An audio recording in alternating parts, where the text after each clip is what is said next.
નમસ્કાર મિત્રો, સરકારી નોકરીનું સપનું જોતા તમામ ઉમેદવારોનું આજના આ ખાસ એનાલિસિસમાં સ્વાગત છે. આજે આપણે ગુજરાત હાઈકોર્ટ દ્વારા આવનારી બેલિફ ભરતી 2026ના સોર્સ મટીરિયલનું એકદમ ડીપ એનાલિસિસ કરવાના છીએ. માત્ર 12 પાસ પર કોર્ટમાં એક સ્થિર અને ગૌરવપૂર્ણ કરિયર બનાવવાની આ ખરેખર એક ગોલ્ડન ઓપોર્ચ્યુનિટી છે. તો ચાલો કોઈપણ જાતના વિલંબ વિના આ શાનદાર તકની દરેક નાની મોટી વિગતોને સમજી લઈએ. ફટાફટ આજના આ સેશનની રૂપરેખા પર નજર કરી લઈએ. આપણે શરૂઆત કરીશું કે બેલિફ ખરેખર શું છે, ત્યારબાદ લાયકાત, પગાર અને ફાયદાઓ જોઈશું. પછી પરીક્ષાનો સિલેબસ અને પેટર્ન, પસંદગી પ્રક્રિયા અને જરૂરી ડોક્યુમેન્ટ્સ, અને છેલ્લે સફળતા માટેની કેટલીક ખાસ ટિપ્સ કવર કરીશું. આ 5 મુદ્દાઓ તૈયારી માટેનો એક પરફેક્ટ રોડમેપ તૈયાર કરશે. તો ચાલો સૌથી પહેલા વિભાગથી શરૂઆત કરીએ. બેલિફ એટલે શું? આખરે આ જોબ પ્રોફાઇલ છે શું? કદાચ આ શબ્દ થોડો નવો લાગતો હશે, રાઈટ? પણ આ વ્યાખ્યા કામને એકદમ સ્પષ્ટ કરે છે. બેલિફને આપણે કાનૂની ભાષામાં પ્રોસેસ સર્વર પણ કહીએ છીએ. આ કોઈ સામાન્ય ક્લાર્ક કે પટાવાળાનું કામ બિલકુલ નથી. ખરેખર તો ન્યાયતંત્ર અને સામાન્ય જનતા વચ્ચે બેલિફ એક બહુ જ મહત્વનો સંપર્ક સેતુ છે. સિસ્ટમ બરાબર ચાલે ને એને માટે આ રોલ ખરેખર પાયાનો છે. જો રોજિંદા કામની વાત કરીએ તો આ આખો દિવસ ખુરશી પર બેસી રહેવાની આ જોબ નથી. અહીં કોર્ટના સમન્સ, વોરંટ અને અન્ય કાનૂની દસ્તાવેજો જે તે વ્યક્તિ સુધી રૂબરૂ પહોંચાડવાના હોય છે. કામ પૂરું થયા પછી એક સચોટ ડિલિવરી રિપોર્ટ પણ બનાવવો પડે છે અને જરૂર પડે કોર્ટમાં હાજર પણ રહેવું પડે. મતલબ કે આ એક એકદમ ડાયનેમિક રોલ છે જેમાં ગામડા અને શહેરોમાં જઈને ઘણું બધું ફિલ્ડ વર્ક કરવાનું હોય છે. હવે આગળ વધીએ આપણા બીજા વિભાગ તરફ, લાયકાત, પગાર અને ફાયદા. સ્વાભાવિક છે કે જાણવાની બહુ ઉત્સુકતા હશે કે આમાં એન્ટ્રી કઈ રીતે મળે અને ફાયદાઓ શું છે. સૌથી સારી વાત એ છે કે આ ભરતીમાં એન્ટ્રી લેવી ખૂબ જ સરળ છે. કોઈપણ માન્ય બોર્ડમાંથી માત્ર 12 પાસ હોવું પૂરતું છે. ઉંમરની વાત કરીએ તો 18 થી 33 કે 35 વર્ષ સુધીની લિમિટ હોય છે. હા, સરકારી નિયમો મુજબ અનામત વર્ગના ઉમેદવારોને ઉંમરમાં છૂટછાટ પણ મળે છે. બસ થોડું બેઝિક કમ્પ્યુટર અને આપણી ગુજરાતી ભાષાનું જ્ઞાન હોવું જોઈએ. હવે જે વાત સૌથી વધારે આકર્ષિત કરે છે તે છે આ આંકડો, 35,000 રૂપિયા. જરા વિચારો, માત્ર 12 પાસની લાયકાત પર આટલો શાનદાર શરૂઆતી પગાર. કોઈ પણ યુવા ઉમેદવાર માટે તૈયારી શરૂ કરવા માટે આનાથી મોટું મોટિવેશન બીજું શું હોઈ શકે? આ 35,000નો આંકડો કઈ રીતે બને છે એનું ગણિત પણ સમજી લઈએ. સરકારી પે મેટ્રિક્સ મુજબ 25,500 રૂપિયા તો બેઝિક પે જ છે. હવે એમાં મોંઘવારી ભથ્થું એટલે કે ડીએ, મકાન ભાડું એટલે કે એચઆરએ અને બીજા સરકારી ભથ્થા ઉમેરાય એટલે પહેલો જ પગાર સીધો 35,000ની આસપાસ પહોંચી જાય છે. છે ને કમાલ? અને વાત માત્ર પગારની નથી. આ એક એકદમ સુરક્ષિત અને સ્થિર સરકારી નોકરી છે. કોર્ટના કર્મચારી હોવાથી સમાજમાં જે માન અને પ્રતિષ્ઠા મળે છે એ તો અલગ જ લેવલની હોય છે. સાથે જ પીએફ અને પેન્શન જેવા લાભો તો ખરા જ. અને સૌથી અગત્યનું, ભવિષ્યમાં ડિપાર્ટમેન્ટલ પરીક્ષાઓ આપીને કોર્ટમાં ખૂબ ઊંચા હોદ્દાઓ પર પ્રમોશન મેળવવાની તકો પણ ખુલ્લી રહે છે. ચાલો હવે ત્રીજો વિભાગ પર આવીએ, પરીક્ષાનો સિલેબસ અને પેટર્ન.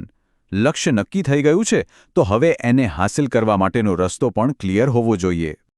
આ 100 માર્ક્સનું માળખું એકદમ સ્પષ્ટ ચિત્ર આપે છે કે તૈયારીમાં સમય ક્યાં ઇન્વેસ્ટ કરવો જોઈએ. તમે જોઈ શકો છો કે ગુજરાતી, અંગ્રેજી અને જનરલ નોલેજ આ ત્રણેય વિષયોનું વેઇટેજ સૌથી વધારે છે. મતલબ કે સિલેક્શન લેવા માટે આ 3 વિષયો પર મજબૂત પકડ હોવી જ જોઈએ.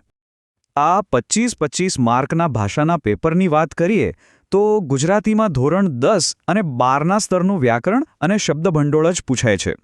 પણ જો અંગ્રેજીની વાત આવે ને તો એક બહુ જ પ્રેક્ટિકલ ટીપ છે.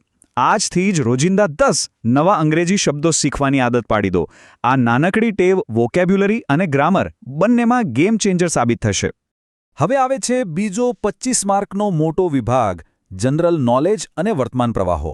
અહીં એક ખાસ વાત નોંધવા જેવી છે. આ પરીક્ષામાં મોટાભાગે ગુજરાતને લગતું જીકે અને રાજ્ય સરકારની નવી યોજનાઓ પર વધુ ફોકસ હોય છે. એટલે રોજબરોજના સમાચાર અને સરકારી નિર્ણયો પર નજર રાખવી અત્યંત જરૂરી બની જાય છે. બાકી બચ્યા રીઝનિંગ અને કમ્પ્યુટર. રીઝનિંગમાં પૂરેપૂરા માર્ક્સ લાવવા માટે તો સખત પ્રેક્ટિસ જ કરવી પડશે. પણ હા, કમ્પ્યુટરના જે 10 માર્ક્સ છે ને એ રોકડા છે. વર્ડ, એક્સેલ અને ઇન્ટરનેટ જેવા એકદમ બેઝિક પ્રશ્નો આવે છે. અહીંયા સ્કોર કરવો સૌથી સરળ છે, એટલે આ તક બિલકુલ ના ચૂકવી જોઈએ. ચાલો હવે વિભાગ 4 તરફ આગળ વધીએ, પસંદગી પ્રક્રિયા અને ડોક્યુમેન્ટ્સ. પરીક્ષાની તૈયારી તો શરૂ કરી દીધી, પણ સિલેક્શન સુધીની આખી પ્રોસેસ કેવી રીતે કામ કરે છે? સૌથી અગત્યની વાત એ છે કે આ ભરતી પ્રક્રિયા એકદમ સીધી, ક્લિયર અને પારદર્શક છે. કોઈ જ ગૂંચવણ નથી. પહેલો તબક્કો છે લેખિત પરીક્ષા, જેમાં જેઓ મેરિટમાં આવે તેમને ડોક્યુમેન્ટ વેરિફિકેશન માટે બોલાવવામાં આવે. અને બસ આટલું પતે એટલે સીધું ફાઇનલ મેરિટ લિસ્ટ. એકદમ સ્મૂથ જર્ની છે.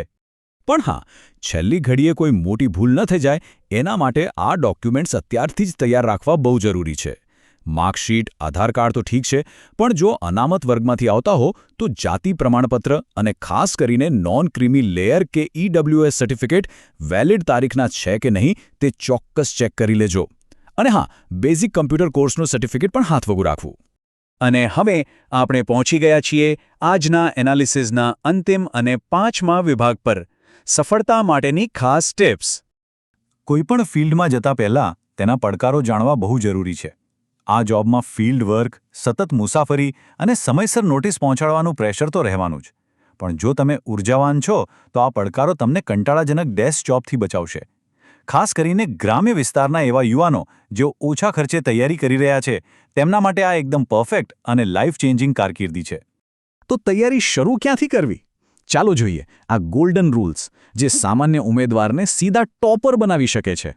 રોજ અડધો કલાક વર્તમાન પ્રવાહો વાંચવા, જૂના પેપર્સ સોલ્વ કરીને પરીક્ષાની નાડી પારખવી, ટાઈમ મેનેજમેન્ટ માટે નિયમિત મોક ટેસ્ટ આપવી અને ગુજરાતી વ્યાકરણનો પાયો એકદમ મજબૂત કરી લેવો. આ નાની નાની રોજિંદી આદતો જ ફાઇનલ રિઝલ્ટ નક્કી કરે છે. તો આજના આ એનાલિસિસના અંતે એક મોટો પ્રશ્ન ઊભો થાય છે. સાચું આયોજન અને સખત મહેનત હોય તો શું આ 12 પાસ સરકારી નોકરી કોઈની પણ આખી કારકિર્દી બદલી શકે છે? જવાબ છે 100%. આશા છે કે આ માહિતી તૈયારીની એક સ્પષ્ટ દિશા આપવામાં મદદરૂપ થશે. તો હવે રાહ શેની જુઓ છો? આજથી જ તૈયારીમાં લાગી જાઓ. આ એનાલિસિસમાં જોડાવા બદલ આપ સૌનો ખૂબ ખૂબ આભાર.